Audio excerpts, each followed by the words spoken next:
سورہ آل عمران کی آیت نمبر 139 سے آیت نمبر 143 تک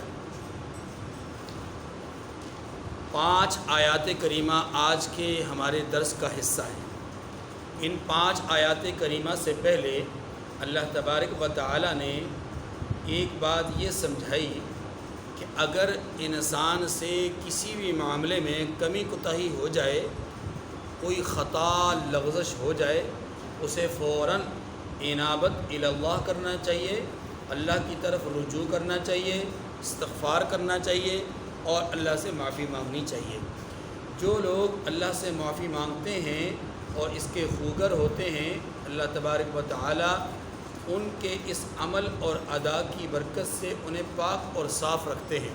اگر ان سے کوئی غلطی کوتاہی ہو جائے تو وہ معافی مانگ کر کے پاک ہو جاتے ہیں، ورنہ اللہ تعالیٰ ان کی حفاظت کرتے رہتے ہیں، ان کو گناہوں سے محفوظ کرتے رہتے ہیں۔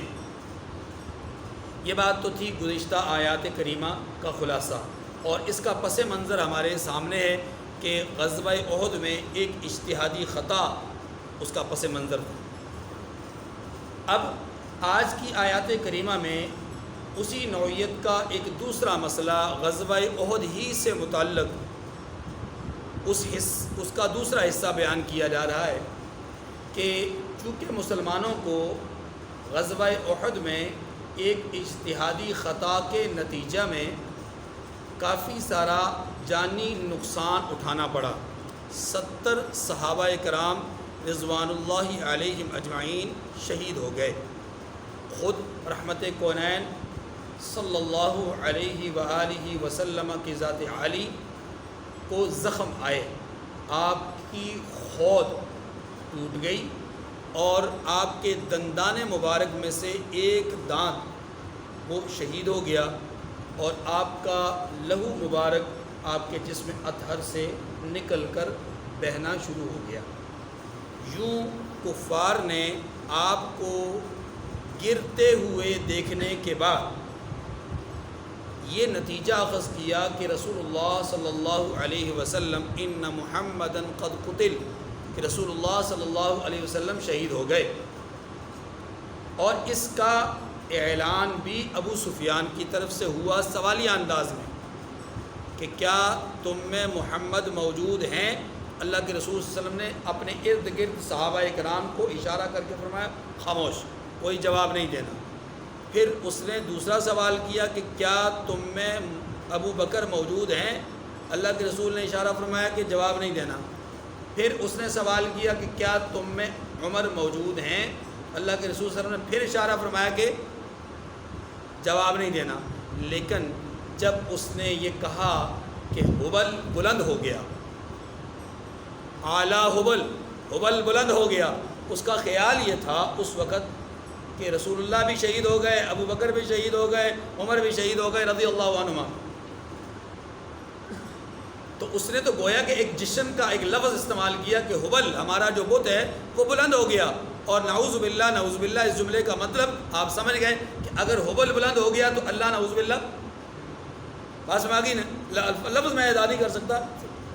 تو اس نے اس جملے کو جب ادا کیا تو اشدہم فی امر اللہ عمر کا مصداق عمر بن خطاب سے رہا نہ گیا، کہا یا رسول اللہ آپ اجازت دیجئے میں جواب دینا چاہتا ہوں، آپ اجازت مرحمت فرمائیں۔ اللہ کے رسول نے فرمایا عمر جواب دو، تو تب عمر رضی اللہ عنہ نے جواباً جو بات کہی اس کا مفہوم یہ تھا کہ اے ظالم، بت اللہ کے مقابلے میں کبھی بلند نہیں ہو سکتا، تمہارا خیال تمہارا وہم درست نہیں، محمد صلی اللہ علیہ وسلم بھی حیات ہیں، ابو بکر صدیق رضی اللہ تعالیٰ عنہ بھی حیات ہیں، اور میں عمر بول رہا ہوں میں بھی حیات ہوں۔ بات سمجھے؟ یہ ہمارے ذہن میں رہنا چاہیے۔ اب یہ حالات ہیں وہاں پر کہ جب یہ کیفیت پیدا ہو گئی کہ ادھر سے کفار کی طرف سے اعلان ہوا جا رہا تھا کہ محمد صلی اللہ علیہ وسلم شہید ہو گئے، اب یہاں مسلمانوں کے 3 گروہ بن گئے۔ آپ یوں کہہ لیں مسلمانوں میں 3 قسم کی آراء زبانوں پر آنا شروع ہو گئی۔ نمبر 1، وہ مسلمان کہ جو انتہائی مخلص، انتہائی دین کے ساتھ وفادار اور دین کے ساتھ جو محبت کرنے والے تھے، جب ان کے کانوں میں یہ آواز اور یہ صدا پہنچی کہ رسول کائنات صلی اللہ علیہ وسلم اب ہمارے درمیان موجود نہیں ہیں، وہ دور تھے، انہیں جب یہ خبر پہنچی، ان کے کانوں میں یہ بات پہنچی کہ رسول اللہ صلی اللہ علیہ وسلم موجود نہیں، تو انہوں نے اپنی زبانوں پر اس بات کو لانا شروع کر دیا اور اس بات کا اظہار کرنا شروع کر دیا کہ پھر دنیا میں جینے کا مقصد، پھر دنیا میں رہنے کا مقصد، پھر دنیا میں جینے کا مقصد یہ اصحاب پیغمبر رضی اللہ عنہم کا جو حال ہے نا، محبت رسول کا، عشق رسول کا، اور مجنون ہو جاتے تھے رسول اللہ صلی اللہ علیہ وسلم کی محبت میں۔ جب آپ علیہ السلام کی رحلت کی خبر، حقیقی رحلت کی خبر جب ایک صحابی کو اپنے کھیت میں ملی نا،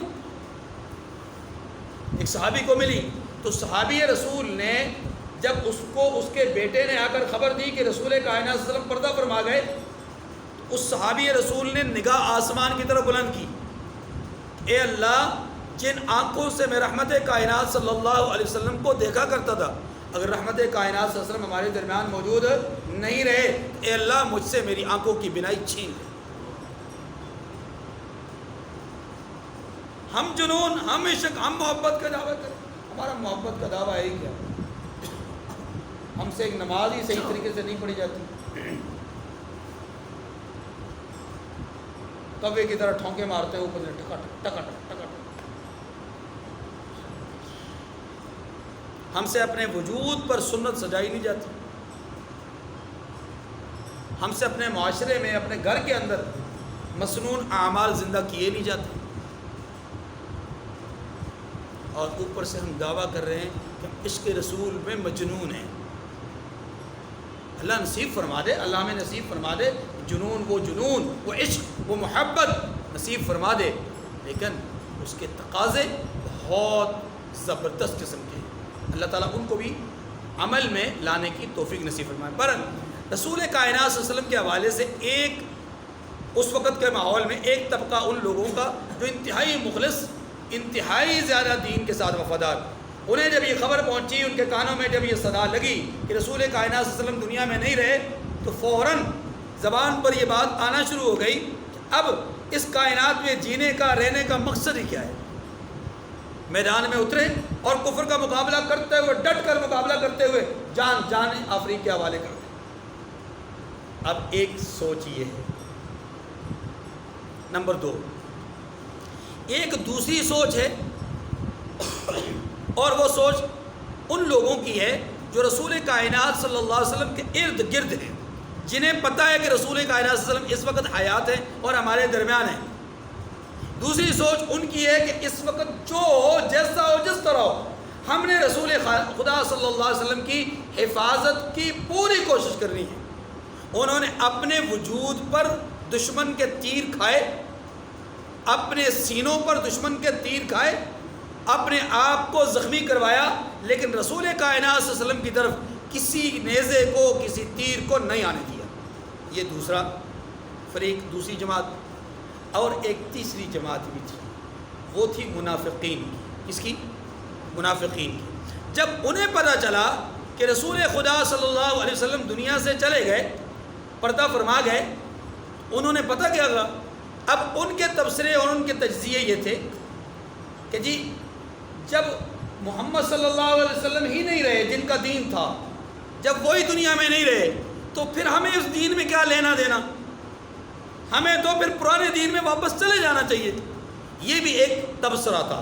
یہ تبصرہ جو ان کے دلوں میں بات موجود تھی، اب انہوں نے اس کو ظاہر میں کرنا شروع کر دیا اور زبان پہ لانا شروع کر دیا۔ اب اس زبان پہ لانے کا جو نقصان اسلام کو ہوا، مسلمانوں کو ہوا، وہ کیا ہوا کہ جو ان کے ارد گرد پکے سچے مخلص مومن تھے اور نئے نئے مسلمان ہوئے تھے، ان کے دلوں میں کسی درجے کی کمزوری، کسی درجے کی سستی، کسی درجے کی کاہلی پیدا ہونے کا 100% امکان تھا ان کی اس گفتگو اور تبصرے سے۔ یہ سارا ماحول آپ کے سمجھ میں آ گیا جی؟ اب آگے چلوں۔ اب قرآن پاک کیا کہتا ہے؟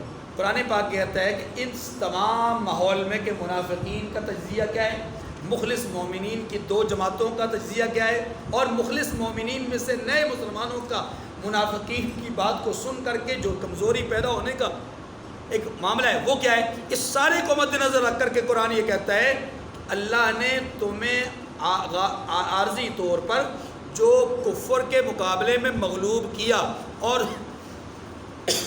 تمہارے مقابلے میں کفر کو غالب کیا، اس کی بہت ساری حکمتیں، اس کی بہت ساری حکمتیں ہیں۔ اللہ نے ایسا اب بھی کیا ہے اور یہ بھی یاد رکھو آئندہ بھی اللہ وقتاً فوقتاً یہ کرے گا۔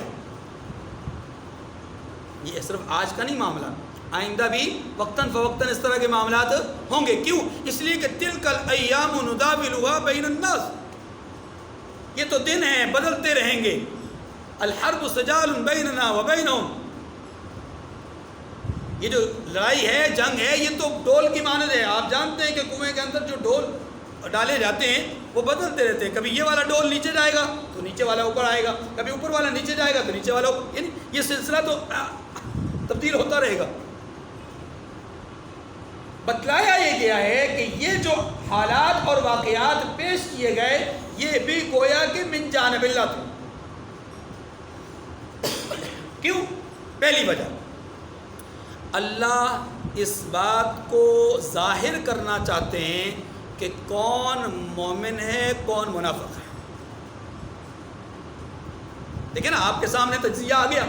مومنین کا تجزیہ کیا ہے کہ اس دنیا میں اب رہنے کا فائدہ کیا ہے؟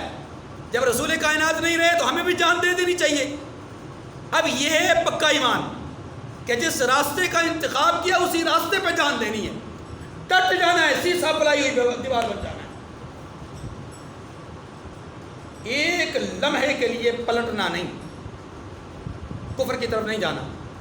ایک تو یہ مزاج ہے، اور دوسرا مزاج وہ ہے خبر سنتے ہی اب اس دین میں رکھا ہی کیا، جن کے لیے ہمیں کلمہ پڑھا وہ نہیں رہے لہذا ہمیں واپس اپنے دین میں چلے جانا چاہیے۔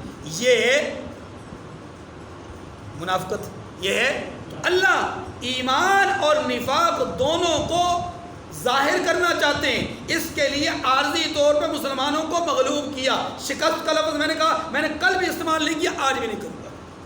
شکست کا لفظ نہیں، مسلمان کبھی شکست نہیں کھاتا، مسلمان کبھی، اور پھر رسول اللہ صلی اللہ علیہ وسلم کی جماعت ہو، آپ کی قیادت ہو، آپ کی امارت ہو، آپ کی نگرانی ہو، آپ کی سیادت ہو، آپ کی امامت ہو، آپ کی لیڈرشپ میں، آپ کی سرداری میں، اللہ شکست ہو سکتی ہے۔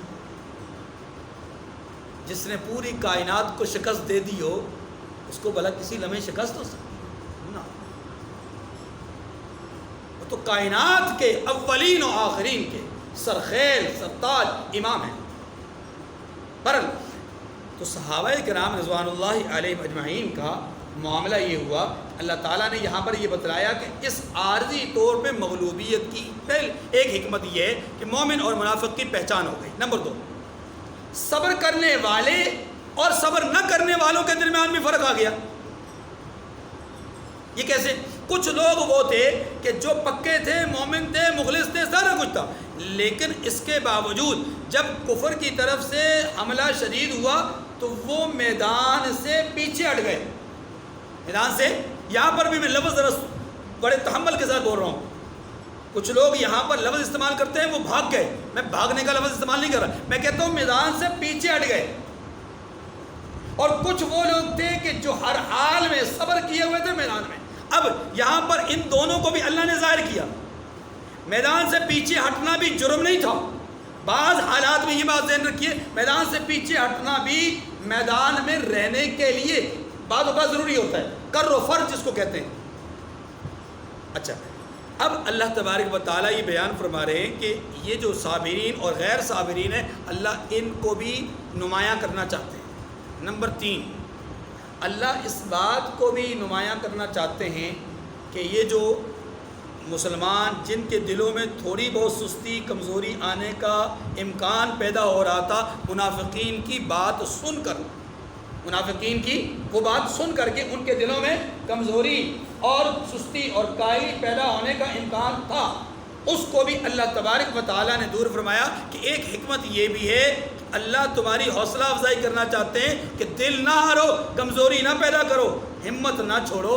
تمہارے مقابلے میں کافر ہے، بدر کے میدان میں بڑی ان کو تکلیف پہنچی، بڑے زخم انہوں نے کھائے، 70 لوگ مارے گئے، 70 لوگ ان کے قیدی ہوئے، فدیہ دے کر کے چھڑایا۔ اب اگر وہ 1 سال کے بعد میدان میں آ گئے، ہمت انہوں نے نہیں چھوڑی، کافر ہونے کے باوجود ہمت انہوں نے نہیں چھوڑی، کافر ہونے کے باوجود سستی انہوں نے نہیں پیدا کی، باوجود اس کے کہ وہ مشرک ہیں، غفلت انہوں نے نہیں برتی، باوجود اس کے کہ وہ بتوں کے پوجا کرنے والے ہیں۔ تو تم تو خدائے وحدہ لا شریک کے ماننے والے ہو، تمہارے نبی تو محمد رسول اللہ صلی اللہ علیہ وسلم ہے، تمہارا دین تو سچا ہے، تمہارا موقف سچا ہے، تمہارا دین سچا ہے، تمہیں تو ایک لمحے کے لیے ذرہ برابر بھی اپنے دلوں میں سستی، کاہلی اور غفلت پیدا نہیں کرنی چاہیے۔ یہ بھی ایک حوصلہ افزائی تھی کہ حوصلہ افزائی کی گئی کہ مومنوں کو اپنے دلوں میں سستی اور کائلی پیدا نہیں کرنی۔ چوتھی حکمت یہاں پر یہ بیان کی گئی جو قرآن پاک میں ہے کہ اس مغلوبیت کے نتیجے میں اللہ تعالیٰ نے تمہیں عظیم رتبہ عطا کیا ہے، تمہیں ایک عظیم وہ رتبہ کیا ہے؟ رتبہ شہادت، کہ تم میں سے بیشتر لوگ، بہت سارے لوگ جنہیں اللہ تبارک و تعالیٰ نے رتبہ شہادت سے نوازا ہے، اور انہی شہداء میں سے ایک شہید وہ بھی ہیں کہ جنہیں اس وقت کے کافر نے شہید کرنے کے بعد اعضاء کو ٹکڑے ٹکڑے کر دیا، جن کو سید الشہداء حضرت حمزہ رضی اللہ تعالی عنہ کہا جاتا ہے، جو رسول اللہ صلی اللہ علیہ وسلم کے چچا ہیں۔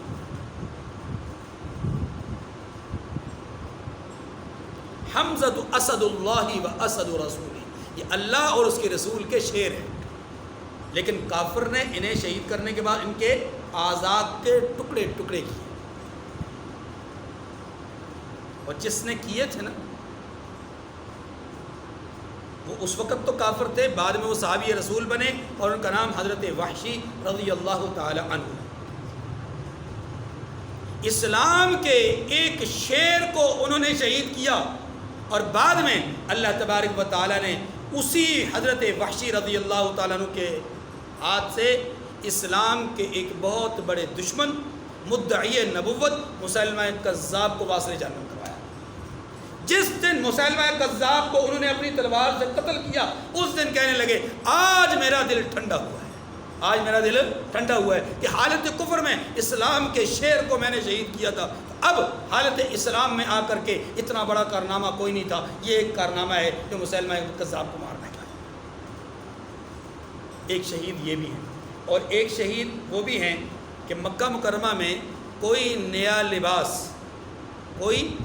لباس اس وقت تک کسی کو پہننے کا اختیار نہیں تھا، اجازت نہیں تھی، جب تک کہ مصعب ابن عمیر وہ لباس استعمال نہ کرتے۔ کوئی خوشبو کسی کو استعمال کرنے کی اجازت نہیں تھی جب تک کہ مکہ کا شہزادہ مصعب ابن عمیر اس خوشبو کو استعمال نہ کر، پہلے یہ استعمال کرتے پھر دوسروں کو اجازت ہوتی۔ لیکن جب اسلام قبول کیا تو ماں نے بڑا وارن کیا، بہت وارننگ دی، بہت دھمکیاں دی، لیکن آخری دھمکی جو تھی وہ دھمکی ہی نہیں تھی، حقیقت پر مبنی تھی کہ آپ کو آپ کے گھر سے نکال دیا اور آپ کے وجود پر پہنا ہوا لباس وہ بھی اتار دیا، بالکل برہنہ کر کے گھر سے نکالا رات کی تاریکی میں، اور یہ جا کر کے ایک جگہ پہ گڑھا کھود کر کے وہاں پر ساری رات انہوں نے اسی حالت میں گزاری، اور صبح کو جب ادھر سے قریب سے کوئی آدمی گزرا اس کو بلایا اور بلا کر کے کہا جاؤ جا کر کے ابن ابی قحافہ ابو بکر صدیق رضی اللہ تعالیٰ عنہ سے کہو کہ مصعب ابن عمیر فلاں جگہ پہ تمہیں جو ہے وہ یاد کر رہے ہیں۔ ایک شہید یہ بھی تھے، اور ایک شہید وہ بھی تھے انہی 70 لوگوں میں کہ جو اپنے گھر میں آئے اور تازہ ان کی شادی تھی، اور اپنی قضائے جو نفسانی خواہش ہے یا ازدواجی زندگی اس کی تکمیل کے بعد ابھی غسل بھی نہیں کر پائے تھے کہ کانوں میں صدا بلند ہوئی، احد کے میدان میں اللہ کے رسول صلی اللہ علیہ وسلم کی طرف سے منادی کی جا رہی ہے کہ جو لوگ میدان میں ابھی تک نہیں آئے وہ میدان میں پہنچ جائیں۔ تو ایک یہ آدمی بھی دوڑتا ہوا گیا میدان میں، اور میدان میں جا کر کے دیوانہ وار حکم رسول صلی اللہ علیہ وسلم پر میدان میں لڑا اور لڑتے ہی جام شہادت نوش کر دیا۔ جب جنگ ختم ہوئی تو رسول خدا صلی اللہ علیہ وسلم کے پاس کچھ لوگ آئے کہ یا رسول اللہ شہداء میں دیکھا تو حنظلہ کو نہ پایا، شہداء میں دیکھا تو حنظلہ کو نہ پایا، زخمیوں میں دیکھا حنظلہ کو نہیں پایا، کہ یا رسول اللہ ہم نے اپنی آنکھوں سے آتے بھی دیکھا، میدان میں لڑتے بھی دیکھا، معلوم نہیں کہاں چلا گیا، نہ کسی خیمے میں موجود، نہ بھاگتے ہوئے دیکھا، نہ شہداء میں دیکھا، نہ زخمیوں میں، کہیں بھی نظر نہیں آ رہے۔ اللہ کے رسول صلی اللہ علیہ وسلم نے اپنا سر مبارک یوں چکایا، جبرائیل امین حاضر ہوئے، یا رسول اللہ نگاہیں بلند کیجیے آسمان کی طرف۔ اللہ کے رسول نے آسمان کی طرف نگاہوں کو بلند کیا تو کیا دیکھتے ہیں کہ فرشتوں کا جرمٹ ہے، اور اس جرمٹ کو حضور علیہ السلام دیکھ رہے ہیں۔ جبرائیل یہ کیا ہے؟ کہا یا رسول اللہ آپ کے صحابی حنظلہ کو فرشتے جنت کے پانی سے غسل دے رہے ہیں، جس کو غسیل ملائکہ کہا جاتا ہے، ملائکہ نے جن کو غسل دیا۔ بہرحال شہداء میں ایسے کئی شہداء، اب میں کس کس کی تاریخ اور کس کس کا تذکرہ کروں، 70 لوگ شہید ہو گئے۔ اللہ تعالیٰ نے فرمایا کہ اس مغلوبیت کی ایک حکمت یہ ہے کہ تمہیں مرتبہ شہادت نصیب کرنا تھا، مرتبہ شہادت نصیب کرنا تھا۔ اور آخری حکمت جو یہاں پر موجود ہے، فرمایا اس کی ایک حکمت یہ بھی ہے کہ اللہ تبارک و تعالی تمہارے قلوب اور تمہارے دلوں کا تزکیہ کرنا چاہتے ہیں۔ تمہارے قلوب اور تمہارے دلوں کا کیسے تزکیہ کرنا چاہتے ہیں؟ تاکہ وہ جو تمہارے دلوں میں صف بندی کرتے ہوئے خیال آیا تھا، ماضی کی طرف جا رہے ہیں، پچھلے سے پچھلے درس کی طرف جا رہے ہیں، صف بندی کرتے ہوئے خیال آیا تھا کہ بدر میں تعداد تھوڑی تھی تب بھی اللہ نے فتح دی تھی، آج تو تعداد بھی زیادہ ہے۔ سمجھ رہے نا بات؟ یہ جو توکل کامل کے برعکس جملہ اور خیالات اور ذہن تمہارا پیدا ہوا، اللہ تبارک و تعالیٰ کو یہ تمہاری ادا بھی پسند نہیں آئی، تو فرمایا اس چیز سے بھی اللہ تمہارے دلوں کو پاک کرنا چاہتے ہیں کہ آئندہ کے لیے تمہارے دلوں میں اس قسم کا وسوسہ خیال بھی نہ آئے۔ جب بھی خیال کرو اللہ کی ذات پہ مکمل توکل اور بھروسے کا خیال کرو۔ اسی لیے سورۃ الحجرات میں اللہ تبارک و تعالیٰ نے پھر ان مقدس شخصیات کا تذکرہ ان الفاظ میں کیا کہ اولئک الذین امتحن اللہ قلوبہم للتقوی، اللہ تبارک و تعالیٰ نے ان کے دلوں کو تقوی کے اعتبار سے جانچا، پرکھا، اس کا امتحان لیا، اور جب امتحان لے کر کے نتیجے کا اعلان کیا تو نتیجے کا اعلان کیا فرمایا؟ کہ نتیجے کا اعلان یہ فرمایا کہ وَزَيَّنَهُ فِي قُلُوبِكُمْ، ایمان کو اللہ نے ان کے دلوں میں مزین کر دیا ہے، وَكَرَّهَ إِلَيْكُمُ الْكُفْرَ وَالْفُسُوقَ وَالْعِصْيَانَ، اب اللہ نے تمہارے دلوں کو اتنا پاکیزہ، اتنا مطہر بنا دیا ہے، اب تمہارے دلوں میں کسی قسم کا کفر، کسی قسم کا نفاق اور کسی قسم کا عصیان اور نافرمانی اور فسق تمہارے دلوں میں پیدا نہیں ہو سکتا۔ یہ اللہ تبارک و تعالیٰ کی طرف سے بہت بڑا انعام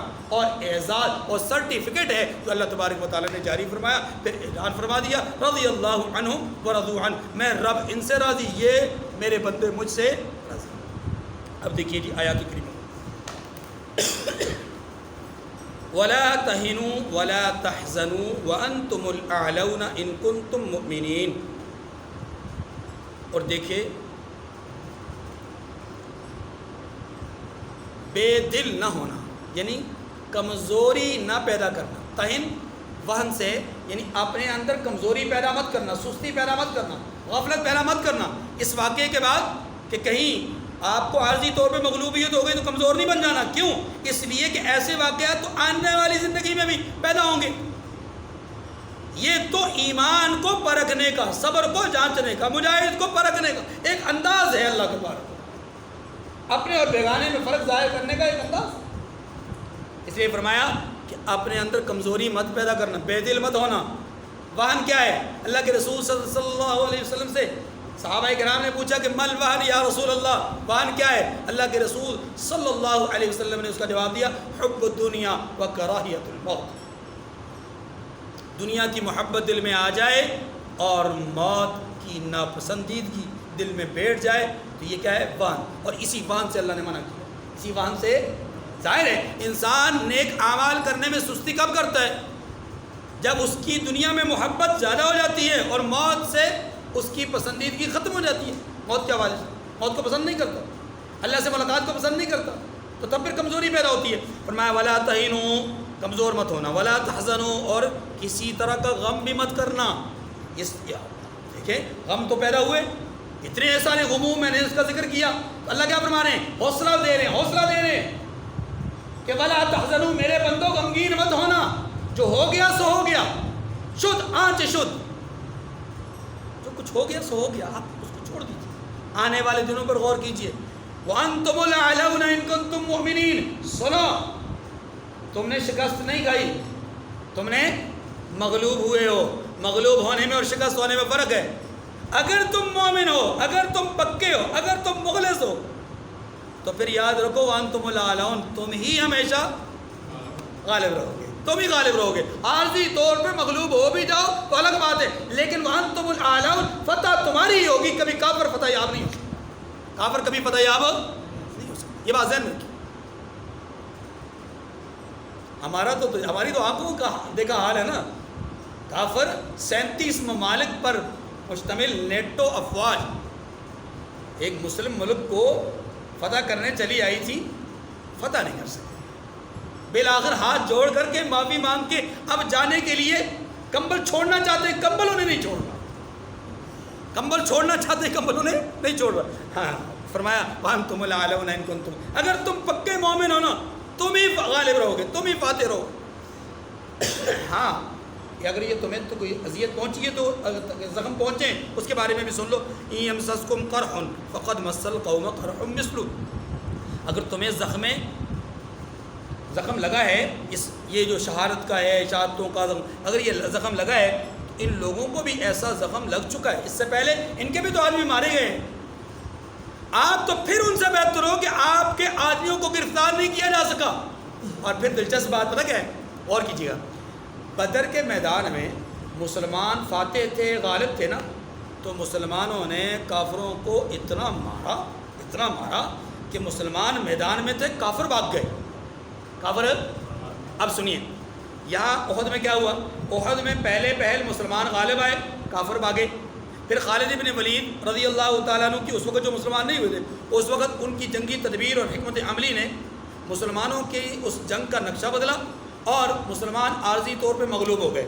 مغلوب ہونے کے بعد اب اگر کافر فاتح ہو گئے تھے, ان کے بقول کافر اگر فاتح ہو گئے تھے, تو ہونا تو یہ چاہیے تھا کہ مسلمان میدان سے بھاگ جاتے اور کافر میدان میں رہتے, ہونا تو یہ چاہیے تھا. لیکن اللہ نے کیا کیا, اللہ نے یہ کیا کہ باوجود اس کے کہ مسلمان مغلوب ہوئے, لیکن کافر کے دل میں رعب اور دبدبہ, خوف اور خطرہ اس قدر منڈلا رہا تھا کہ وہ میدان سے بھاگے ہیں, مغلوب میدان سے نہیں بھاگے. غالب میدان سے بھاگ گیا, مغلوب میدان سے نہیں بھاگا. اسی کو اگر یوں کہا جائے کہ یہ بھی ان کی بنسبت مسلمانوں کی ایک برتری تھی کہ بدر کے میدان میں تو انہیں بھگایا تھا, مغلوب بھاگ گئے تھے, لیکن احد کے میدان میں مغلوب بھاگے نہیں. اس لیے میں کہتا ہوں کہ مسلمانوں کو یہاں پر شکست نہیں ہوئی, مسلمان یہاں پر عارضی طور پر مغلوب ہوئے, اور یہ اللہ کی طرف سے ایک امتحان اور ایک آزمائش تھی. دیکھیے فرمایا وَتِلْكَ الْأَيَّامُ نُدَاوِلُهَا بَيْنَ النَّاسِ, یہ دن ہیں کہ ہم ان کو لوگوں میں بدلتے رہتے ہیں. یہ دن خوشی اور غم کے دن, فتح اور شکست کے دن, غلبے اور مغلوبیت کے دن, اونچ نیچ کے دن, یہ آتے رہتے ہیں. وَلِيَعْلَمَ اللَّهُ الَّذِينَ آمَنُوا وَيَتَّخِذَ مِنكُمْ شُهَدَاءَ, حوصلہ افزائی والی حکمت بھی آ گئی. نمبر 2 وَلِيَعْلَمَ اللَّهُ الَّذِينَ آمَنُوا, تاکہ یہ بھی مقصود تھا اس مغلوبیت سے کہ اللہ ایمان والوں کو جدا کر دے.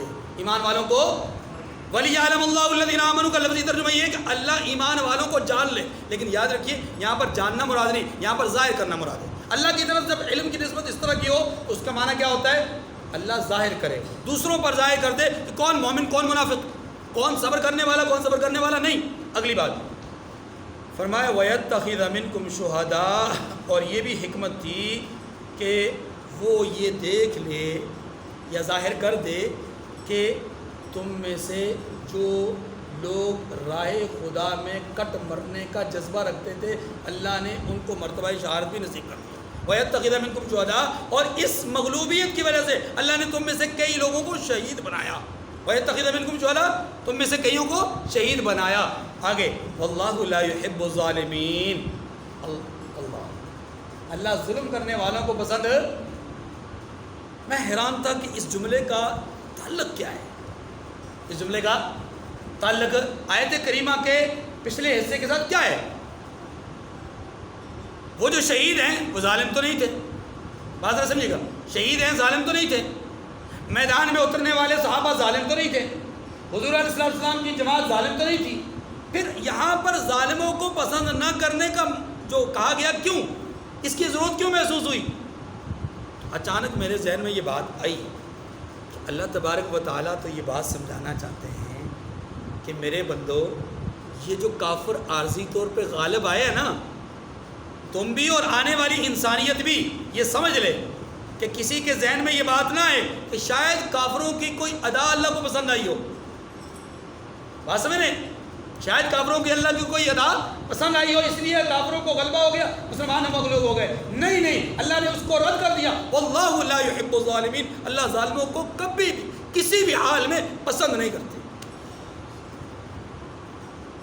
ظالموں کو پسند ہے، ہاں، اپنے بندوں کو آزمانے کے لیے کبھی کبھی تکلیف میں مبتلا کرتے ہیں. یہ ان کی کامیابی نہیں ہے، یہ ان کی کامیابی نہیں ہے، بلکہ یہ اپنے بندوں کو احساس دلانے کے لیے ایسا کرنا ضروری ہے.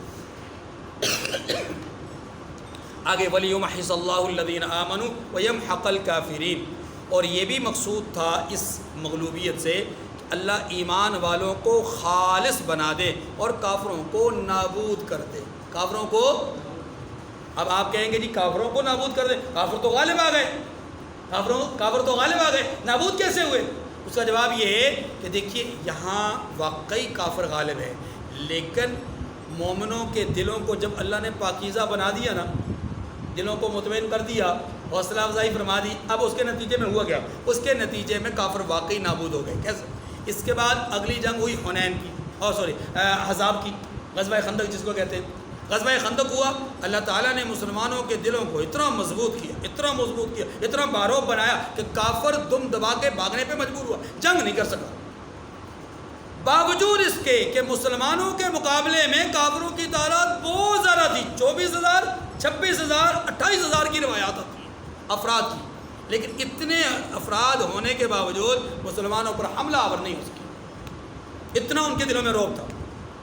اچھا، اس کے بعد حدیبیہ کے مقام پہ مسلمان گئے، ان کے علاقے میں نہتے تھے، بے سر و سامانی کے عالم میں تھے، عمرہ کرنے کے لیے گئے تھے، 1400 افراد پر مشتمل یہ قافلہ، لیکن کافر ان کے ساتھ وہاں پر بھی جنگ نہ کر سکا. صرف جنگ کرنا تو الگ بات ہے، وہاں کے کافروں نے معاہدہ کر دیا اگلے 10 سال تک ہم لڑائی نہیں کریں گے، اگلے 10 سال تک ہم لڑائی.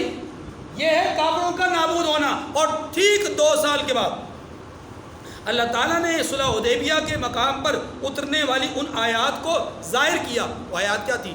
انا فتحنا لک فتحا مبینا، محبوب ان کے اس معاہدے نے آپ کو کھلی فتح عطا کر دی ہے. دیکھیں آخری دفعہ غالب کون آیا میدان میں؟ آخری دفعہ غالب کون آیا؟ کافر. لیکن خندق کے میدان میں بھاگا کون؟ وہی غالب. احد کے میدان میں بھاگا کون؟ وہی غالب. صلح حدیبیہ کے مقام پر آ کر معافیہ کون مانگ رہا ہے؟ معاہدے کون کر رہا ہے؟ جنگ بندی کا اعلان کون کروا رہا ہے؟ سیز فائر کون کروا رہا ہے؟ وہی کافر.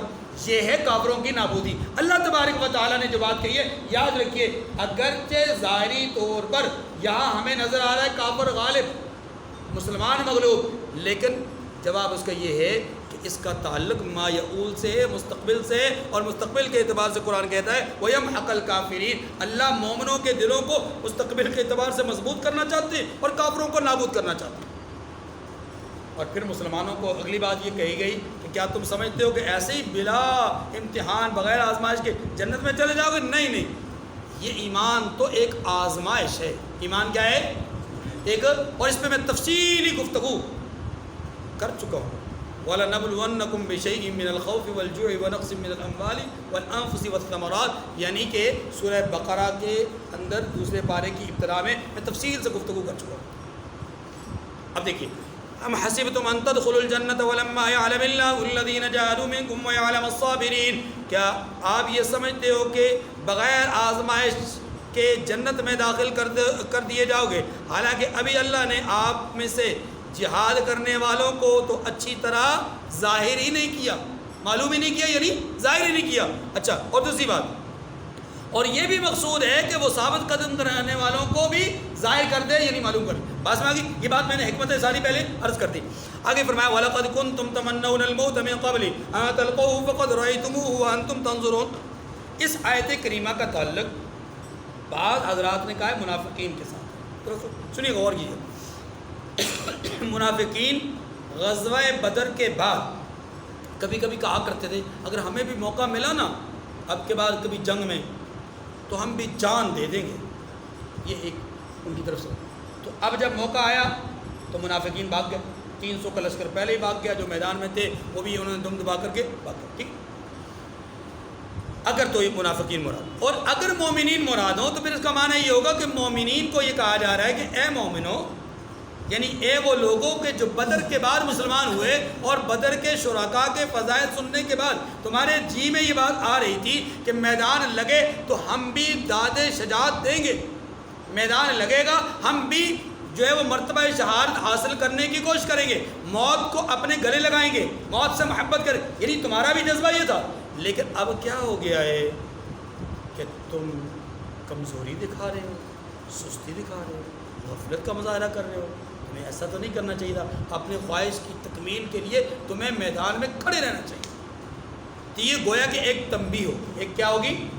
منافقین کی صورت میں زجر، توبیخ، ٹان ٹپٹ ہوگی، اور مومنین کی صورت میں یہ ایک تنبیہ ہوگی کہ تمہیں ایسا نہیں کرنا چاہیے، جو خواہش کی تھی اس خواہش کی تکمیل کے لیے میدان میں کھڑے رہنا چاہیے، ٹھیک ہے جی۔ دیکھیے وَلَقَدْ كُنْتُمْ تَمَنَّوْنَ الْمَوْتَ مِنْ قَبْلِ أَنْ تَلْقَوْهُ، اور تم موت یعنی شہادت کے آنے سے پہلے اس کی تمنا کیا کرتے تھے، فَقَدْ رَأَيْتُمُوهُ وَأَنْتُمْ تَنْظُرُونَ، سو تم نے اس کو آنکھوں سے دیکھ لیا، سو تم نے اب اس کو آنکھوں سے دیکھ لیا، لہٰذا جب دیکھ لیا تو اب اپنے اندر حوصلہ پیدا کرو، استقامت کا مظاہرہ کرو، عزیمت کے راستے کو اپناؤ، تاکہ آنے والے دنوں میں، آنے والی جنگوں میں، آنے والے معرکوں میں تمہیں کبھی شکست کا، کبھی مغلوبیت کا، کبھی جو ہے وہ زیر ہونے کا جو ہے وہ سامنا نہ کرنا پڑے۔ اللہ تعالیٰ مجھے اور آپ کو کامیابی و کامرانی نصیب فرمائے، قرآن پاک کو سمجھنے کی اور اس پر عمل کرنے کی توفیق نصیب فرمائے۔ وآخر دعوانا ان الحمد للہ رب العالمین۔